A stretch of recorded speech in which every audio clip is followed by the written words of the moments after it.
Hello，大家好啊，好耐冇見啦。今日呢，就想同大家分享一下我嘅近況啦。咁呢，就係我哋買咗樓啦，因為實在唔想再帶住啲小朋友一齊搬屋啊。咁其實呢，我哋而家已經搬咗入去幾日噶啦，但係呢，我係搬之前唔記得咗影吉屋開箱啊。咁雖然而家呢，上面係有啲混亂，因為未執好，但係都照帶大家上去望一望先。丹丹，呢個呢就係我哋屋企啦。一睇樓嘅時候呢，就已經好中意佢啦，因為覺得佢好光猛。一入屋嘅左手邊呢，就係一個廚房。呢個廚房呢，我覺得佢個 size 都 OK 啊。咁呢，就係一個 L 型嘅廚房嚟嘅。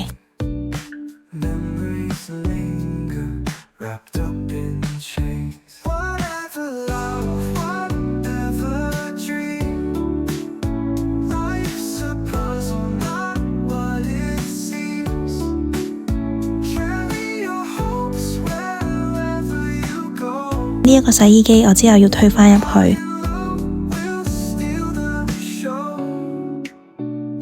咁佢隔籬呢，就有一個上牆嘅置物架啦，係前一手嘅裝修嚟嘅，但係我就麻麻地中意啦，我之後應該就會拆咗佢嘅。咁我哋而家就出返去廳先。客廳呢，就有一個玻璃櫃同埋一個好長嘅鞋櫃。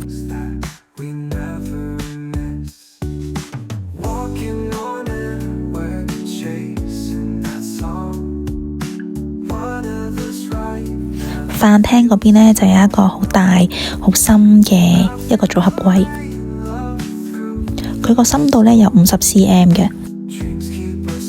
我呢其實就好中意呢個櫃啊，因為呢佢入邊擺咗好多雜物，嗰啲雜物呢係一啲比較大型嘅不規則嘅家電呢都擺到落去，仲可以擺行李箱啦、推車、梯啊、坐地風扇、抽濕機，全部都擺到落去嘅。如果間屋係冇儲物室嘅話呢，我覺得整呢啲咁深嘅儲物櫃呢都幾好用。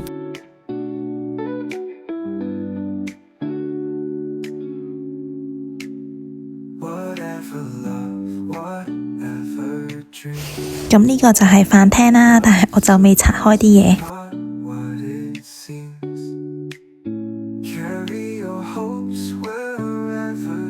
我就好中意呢一個電視機位。側邊呢仲係好闊落，我應該會買返啲收納櫃。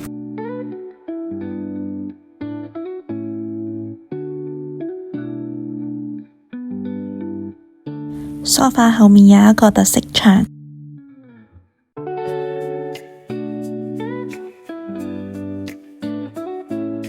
連住個特色牆呢有一個隱形門。除咗呢係美觀之外呢，我覺得最大嘅作用就係佢可以隔音。我閂咗呢一對門同埋主人房嗰對門之後呢，個廳雖然好嘈，但係我喺個主人房呢都比較安靜咯。咁就好啱有小朋友嘅家庭。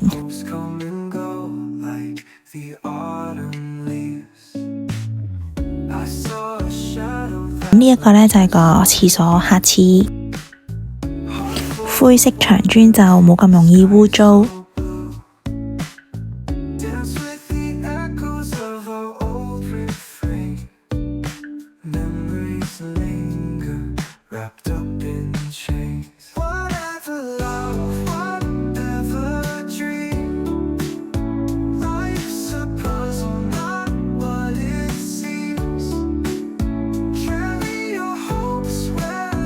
浴室櫃就用咗推拉門，入面塞咗勁多嘢。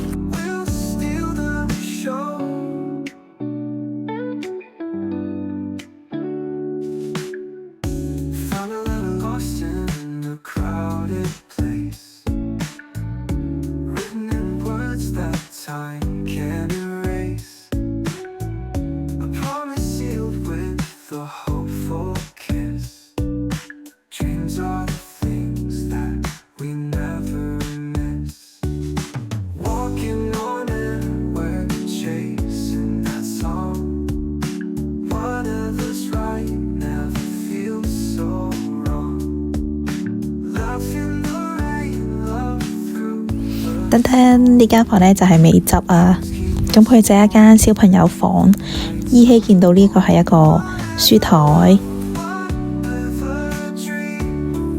跟住隔籬就係一個床同埋衣櫃，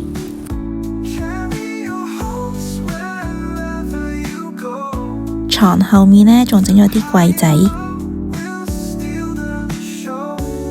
咁呢個呢就係另外一間房。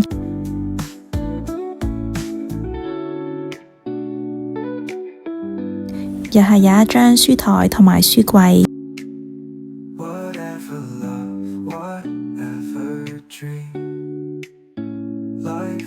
床隔籬呢都係一個書櫃，佢哋有勁多書啊！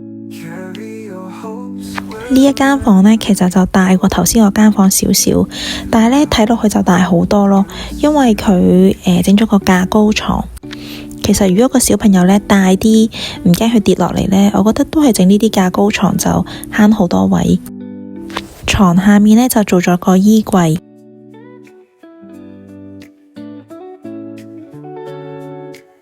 咁之後呢就睇主人房啦。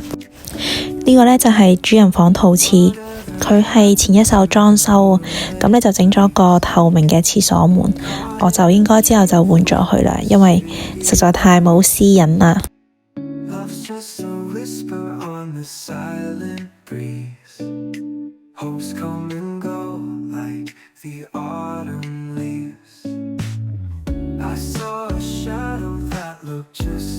咁主人房呢，就係一個地台床嘅設計，地台床嘅樓梯呢，都有啲抽屜。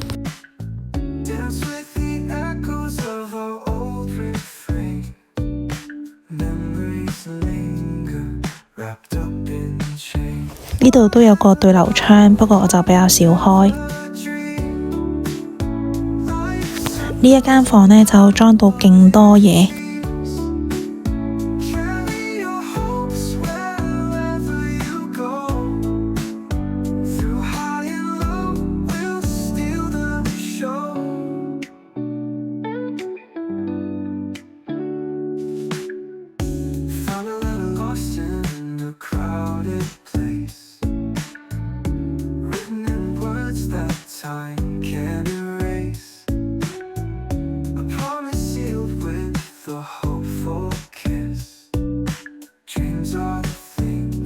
今日嘅分享都差唔多啦，我哋下條片再見啦，拜拜。